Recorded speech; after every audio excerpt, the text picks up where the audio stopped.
Doctor, muchísimas gracias por acompañarnos el día de hoy para hablar sobre el virus respiratorio sincitial. Agradecemos si nos deja sus datos para la audiencia.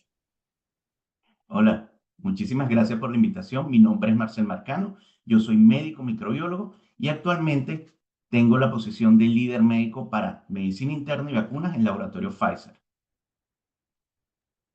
Doctor, muchísimas gracias. La primera pregunta que le vamos a hacer es, ¿en qué consiste el virus respiratorio sincitial y qué consecuencias puede llegar a generar en un paciente? Qué pregunta tan interesante. Virus sincicial respiratorio, como lo van a escuchar también, virus sincitial, es un virus que va a causar, como su nombre lo está indicando, enfermedad a nivel del árbol respiratorio, tanto las vías respiratorias superiores como las vías respiratorias inferiores, principalmente los pulmones. Entonces va a cursar con una serie de signos y síntomas muy típicos.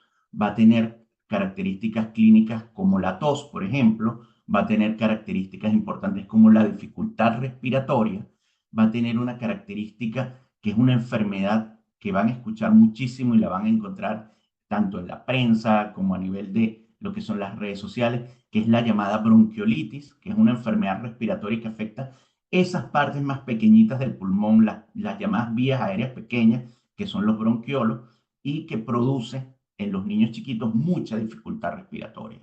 De hecho, esta es una enfermedad que está muy ligada también a otras manifestaciones como el asma.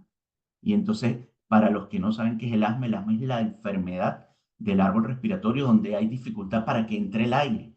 Y entonces cuando escuchamos a esos niñitos o a esas personas que hacen al respirar un sonido como un pitido, cuesta ingresar el aire. Imagínense que es tan complicado eso que ustedes corrieran 2 cuadras y tuvieran que respirar a través de una pajilla.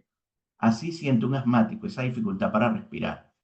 También, como otras enfermedades respiratorias, puede tener manifestaciones generales como la fiebre, y eso es importante tenerlo, porque todo lo que les he dicho hasta ahora no diferencia la enfermedad por virus sincicial de otras enfermedades respiratorias. Y esto es una causa bien importante por la cual se debe acudir a la consulta médica ante la sospecha de que este virus pueda estar causando enfermedad. Doctor, muchísimas gracias. Se dice que el virus respiratorio sincitial es bastante común, pero ¿cuáles son esas poblaciones más propensas a padecerlo y por qué hay que cuidarlas? Muy bien. Esa pregunta también nos lleva a pensar en poblaciones muy bien definidas, y es lo que se llaman los extremos de la vida. En un extremo tenemos a los niños pequeños, principalmente los menores de 1 año, y dentro de ese grupo de menores de 1 año, los que más se van a afectar son los niños menores de 3 meses. Hasta los 6 meses de vida también se sigue viendo mucha aparición de virus sincicial respiratorio. Y también es importante que si el niño no sufrió durante ese primer año de vida una infección por virus sincicial, que es muy común, puede hasta los 5 años tener contacto con ese virus y desarrollar manifestaciones o síntomas respiratorios, como por ejemplo la tos, la dificultad respiratoria, las llamadas bronquiolitis, etc. También hay otra población que se afecta muchísimo, hablando de los extremos de la vida, y son los adultos mayores. Los adultos mayores de 65 años o de 60 años, según el país en donde estemos. ¿Y por qué es importante esto? Porque son poblaciones que, al igual que los niños, tienen su sistema inmunológico en un estado un poco más debilitado, donde todavía el sistema inmunológico no tiene la capacidad de responder. Entonces, aquí es muy importante tener en cuenta extremos de la vida, niños pequeños, adultos mayores de 60 años, considerar también las personas que tienen alguna condición que haga que su sistema inmunológico esté debilitado. Por ejemplo, las personas que sufren diabetes, los pacientes que sufren una enfermedad crónica, como una enfermedad broncopulmonar obstructiva crónica, la llamada EPOC o EPOC.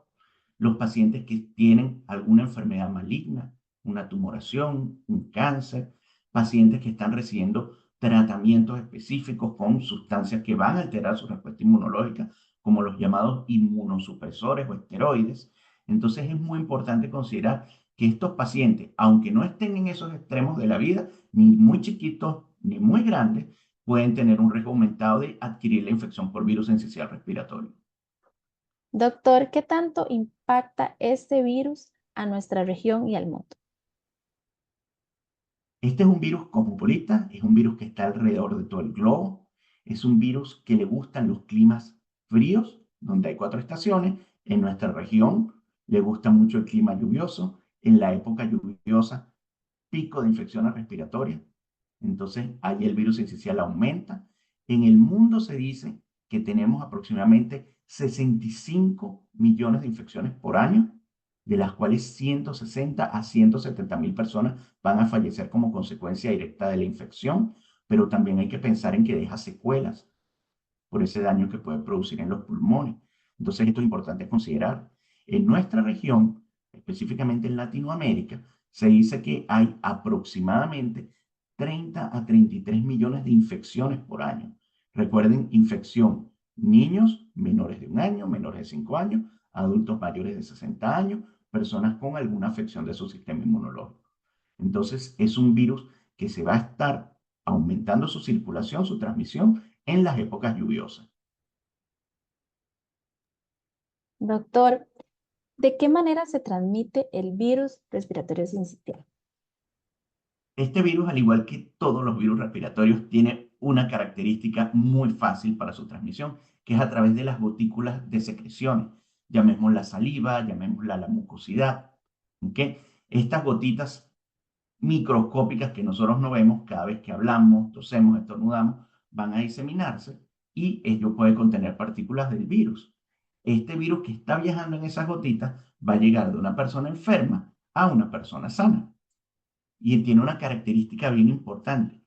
El virus puede tener una transmisibilidad, es decir, puede ser contagioso durante 8 días. ¿Y por qué esto es importante? Porque otras enfermedades, como por ejemplo la influenza, la gripe, tienen periodos de contagio más pequeños. Entonces acá es posible que usted esté transmitiendo el virus durante un tiempo un poco más prolongado. Y nuevamente, además esas gotitas de saliva, como lo hemos visto en otras enfermedades respiratorias, pueden contaminar superficies. Entonces, por ejemplo, los pomos de las puertas, las cerraduras, las mesas, pueden contaminarse con secreciones. Y allí pueden, de forma accidental, cuando uno las toca y se toca la cara, puede haber contagio por estas partículas virales. Entonces también es otra forma de transmisión, una forma indirecta, pero hay que considerarlo, sobre todo si en la casa hay alguien enfermo y a pesar de que lo tengamos aislado, de que estemos con las medidas de distanciamiento, pues a veces puede haber el contagio por estas superficies que se pueden contaminar.